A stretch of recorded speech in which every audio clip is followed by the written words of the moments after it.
no bien se sintió a cubierto, caminó más lentamente. Se encontraba entonces en el verde callejón que bordea el muro detrás de los tablones. Allí ya no oyó ni siquiera el ruido de sus pasos. La hierba helada crujía apenas bajo sus pies. Una sensación de bienestar pareció apoderarse de él. Se diría que amaba aquel lugar, que en él no tenía ningún peligro y que lo que en él buscaba era algo dulce y bueno. Cesó entonces de esconder su fusil. El pasadizo se perdía a lo lejos, semejante a un trazo de sombra, y de trecho en trecho la luna, deslizándose entre las dos pilas de maderos, cortaba la hierba con una raya luminosa. Todo dormía, tinieblas y luces, con un sueño profundo, apacible y triste. Nada podía compararse con la paz de aquel sendero. El joven lo siguió en toda su longitud, hasta detenerse en el extremo, en el sitio en que los muertos del Jazmín Friend formaban un ángulo, y una vez allí se puso a escuchar, como para saber si salía algún ruido de la finca vecina. Luego, no oyendo nada, se inclinó, apartó un tablón y escondió su fusil en una pila de maderos. En aquel ángulo había una vieja losa sepulcral, que quedara olvidada cuando se hizo el traslado del viejo cementerio y que, descansando en el suelo un poco oblicuamente, formaba una especie de banco elevado. La lluvia había desmenuzado sus bordes y el musgo la roía lentamente. A pesar de ello, se hubiese podido leer todavía, a la luz de la luna, este fragmento de epitafio grabado sobre la superficie que se hundía en el suelo. Aquí yace María, muerta. El tiempo había borrado el resto. Cuando hubo escondido su fusil, púsose el joven a escuchar de nuevo, y como tampoco entonces oyese nada, se decidió a subir sobre la piedra. La tapia era baja, y apoyó los codos sobre la albardilla, pero más allá de la hilera de moreras que bordeaban el muro, no vio más que una extensión iluminada. Las tierras del Jasmine Frem, uniformes y sin árboles, se extendían bajo la luna como una inmensa pieza de lienzo crudo a un centenar de metros. La casa y las dependencias habitadas por el colono formaban unas manchas de un blanco más brillante. El joven miraba hacia ese lado con inquietud, cuando un reloj del pueblo comenzó a dar las 7, con graves y lentas campanadas. Las contó, y luego bajó de la piedra como sorprendido y tranquilizado a la vez. Sentóse en el banco como un hombre que se prepara a una larga espera. Ni siquiera parecía sentir el frío, y durante cerca de media hora permaneció inmóvil, con los ojos fijos en una masa de sombra, pensativo. Se había sentado en un rincón oscuro. Poco a poco la luz de la luna, que iba subiendo por el firmamento, llegó hasta él, y su cabeza se encontró en plena claridad. Era un muchacho de aspecto vigoroso, cuya boca fina y cuya piel todavía delicada denunciaban su juventud. Tendría 17 años y era guapo, con una belleza característica. Su rostro, delgado y largo, parecía modelado por un escultor enérgico. La frente abombada, los arcos de las cejas prominentes, la nariz aireña, la barbilla ancha y plana, y las mejillas en las que se acusaban los pómulos y estaban cortadas por planos desvanecidos, daban a aquella cabeza un relieve de singular vigor. Con los años habría de adquirir un aspecto huesudo, bastante pronunciado, una delgadez de caballero andante, pero a esta hora de la pubertad, apenas cubierta en las mejillas y en el mentón de ligero vello, atenuaban su trazo demasiado enérgico cierta blandura encantadora y ciertos rasgos de la fisonomía que habían quedado vagos e infantiles. Los ojos, de un negro tierno, llenos todavía de adolescencia, contribuían a suavizar aquella máscara enérgica. No a todas las mujeres les hubiese gustado aquel niño, porque distaba bastante de ser lo que se llama un chico guapo, pero había en el conjunto de sus rasgos una vida tan ardiente y tan atractiva, una hermosura tal de entusiasmo y de fuerza, que las muchachas de su provincia, esas muchachas tostadas del mediodía, debían de soñar con él cuando acertaba a pasar por delante de su puerta en las calurosas tardes del mes de julio. Seguía pensativo, sentado sobre la piedra sepulcral y sin advertir la luz lunar que iluminaba ahora su pecho y sus piernas. Era de estatura regular y ligeramente rechoncho. Sus brazos, bastante desarrollados, terminaban en unas manos de obrero, de sólidas muñecas que el trabajo había endurecido. Sus pies, calzados de gruesos zapatos de cordones, parecían fuertes y de punta cuadrada, por las extremidades, por los tobillos y las muñecas, por la torpe actitud de los miembros, pertenecía al pueblo, pero en la manera de erguir el cuello y en los resplandores de inteligencia que lanzaban sus ojos había en él como una sorda rebelión contra el embrutecimiento.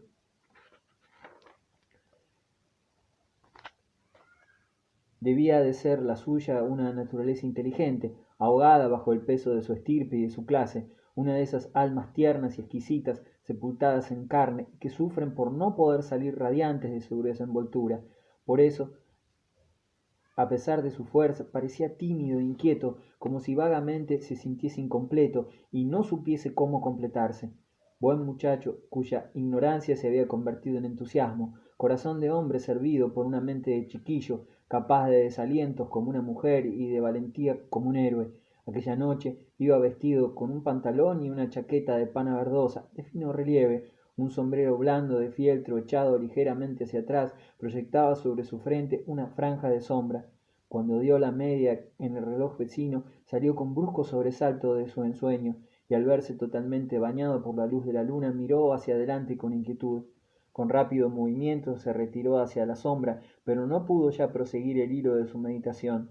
Sintió entonces que sus pies y sus manos se helaban y le acometió de nuevo la impaciencia.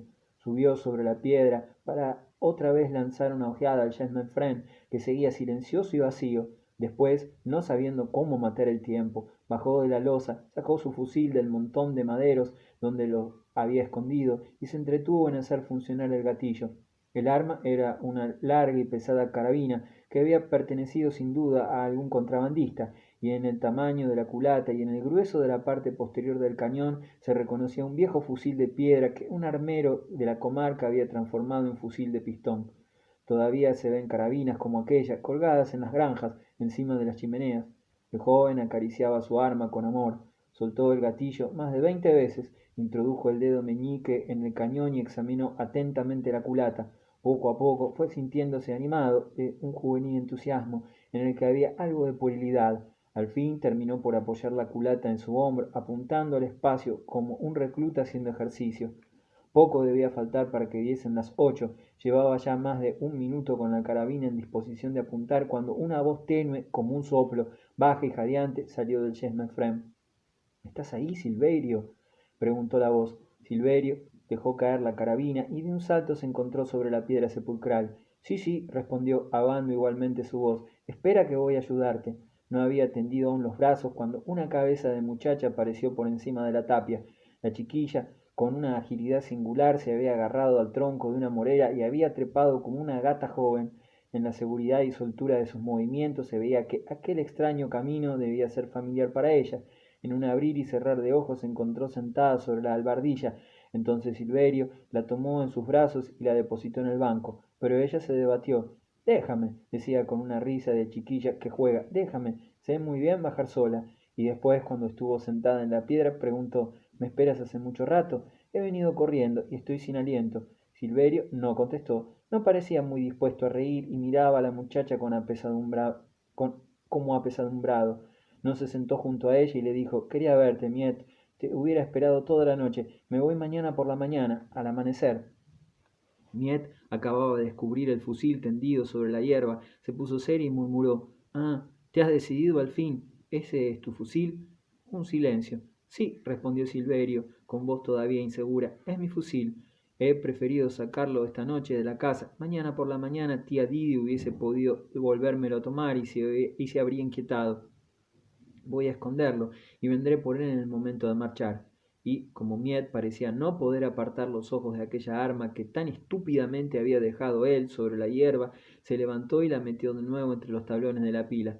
Hemos sabido esta mañana, dijo, volviendo a sentarse, que los insurrectos de la Paludie de San Martín de Bols se habían puesto en marcha y que habían pasado la noche última en Alboise. Se ha decidido que nos uniéramos a ellos. A mediodía ha salido del pueblo una parte de los obreros de Plassans y mañana los que aún quedan irán a reunirse con sus hermanos. Pronunció la palabra hermanos con un énfasis juvenil. Después, animándose, dijo con voz más vibrante, la lucha se hace inevitable, pero el derecho está de nuestra parte y triunfaremos. Miet escuchaba a Silverio con los ojos fijos en el vacío, sin ver. Cuando él calló, dijo únicamente, está bien. Y, tras un momento de silencio, añadió, ya me habías avisado, aunque yo todavía esperaba, en fin, ya está decidido. No pudieron encontrar otras palabras. El rincón desierto del aserradero, el verde pasadizo recobró su melancólica tranquilidad. Solo la luna viva hacía girar sobre la hierba la sombra de las pilas de maderos El grupo formado por los dos jóvenes sobre la piedra sepulcral había quedado inmóvil y mudo bajo la pálida claridad.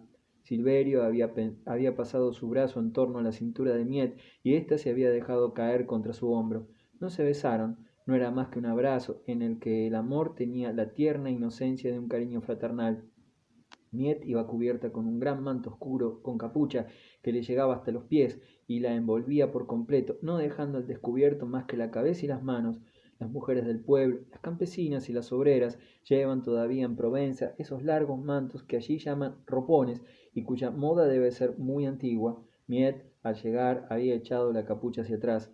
Como vivía al aire libre y era de sangre ardiente, jamás llevaba nada en la cabeza. Esta se destacaba vigorosamente sobre la tapia que la luna blanqueaba. Era una niña, pero una niña que estaba convirtiéndose en mujer. Encontrábase en ese momento indeciso y adorable en el que la muchacha comienza a nacer en la chiquilla. Hay entonces en toda adolescente una delicadeza de capullo que brota, un titubeo de formas, de una gracia exquisita. Las líneas llenas y voluptuosas de la pubertad se insinúan en la inocente delgadez de la infancia, y la mujer aparece entonces con sus primeras turbaciones púdicas, conservando todavía a media su cuerpo de niña y poniendo, sin darse cuenta, en cada uno de sus rasgos la confesión de su sexo. Para algunas muchachas ese momento es adverso, crecen de un modo brusco, se afean y se quedan amarillas y endebles como plantas prematuras. Para Miet y para todas aquellas que tienen una sangre rica y que viven al aire libre, es un momento de gracia penetrante que no vuelven a encontrar jamás. Miet tenía 13 años y aunque era ya robusta, no le hubiera supuesto más, porque su fisonomía reía aún a veces con una risa clara e ingenua. Por otra parte, debía ser núbil, y la mujer se desarrollaba rápidamente en ella, gracias al clima y a la vida dura que llevaba. Era casi tan alta como Silverio, rolliza y llena de vida, igual que su amigo. Su belleza no era la belleza de todo el mundo. No hubiese dicho nadie que fuera fea, pero les parecía, por lo menos, extraña a muchos jóvenes. Tenía un cabello soberbio que le nacía áspero, indómito sobre la frente, se echaba hacia atrás con la pujanza de una ola impetuosa y caía a lo largo de su cabeza y de su nuca semejante a un mar encrespado, burbujeante y caprichoso, negro como la tinta. Era un cabello tan espeso que le molestaba y no sabía qué hacer con él. Lo retorcía en varias matas del grueso de la muñeca de un niño lo más fuertemente que podía para que ocupase menos lugar y luego lo reunía por detrás de la cabeza. No tenía tiempo de ocuparse de su peinado, y siempre ocurría que aquel moño enorme, hecho sin espejo y apresuradamente, adquiría bajo sus dedos una gracia espléndida. Al verla cubierta con aquel casco natural, con aquel montón de cabellos rizados que caían sobre sus sienes y sobre su cuello como una piel de animal, se comprendía por qué iba siempre destocada, sin cuidarse jamás de lluvias ni de heladas. Bajo la línea sombría del cabello, la frente, muy baja, tenía la forma y el color dorado de una media luna, los ojos abultados, ligeramente saltones, la nariz corta, de anchos agujeros y respingona, los labios bastante fuertes y bastante rojos, hubiesen parecido otras tantas fealdades examinadas uno por uno, pero considerados en la encantadora redondez del rostro, vistos en el juego ardiente de la vida, estos detalles de la fisonomía formaban un conjunto de extraña y atractiva belleza. Cuando Mier reía, echando la cabeza hacia atrás e inclinándola suavemente sobre su hombro derecho, se parecía a la bacante antigua, con su garganta henchida de alegría sonora, sus mejillas redondas como las de un niño, sus anchos dientes blancos y sus trenzas de cabellos crespos que los estallidos de su alegría agitaban sobre su nuca como una corona de pámpanos, y para encontrar en ella a la Virgen, a la niña de 13 años, era preciso fijarse en cuánta inocencia había en sus risas llenas y suaves de mujer hecha, y sobre todo observar las delicadezas todavía infantil de la barbilla y la blanda pureza de las sienes. La cara de Miet, tostada por el sol, adquiría bajo ciertas luces reflejos de ámbar amarillo. Una fina pelusilla negra ponía ya por encima de su labio superior una ligera sombra. El trabajo comenzaba a deformar sus manos cortas, que, de permanecer ociosas, hubiesen podido convertirse en adorables manos gordezuelas de burguesa.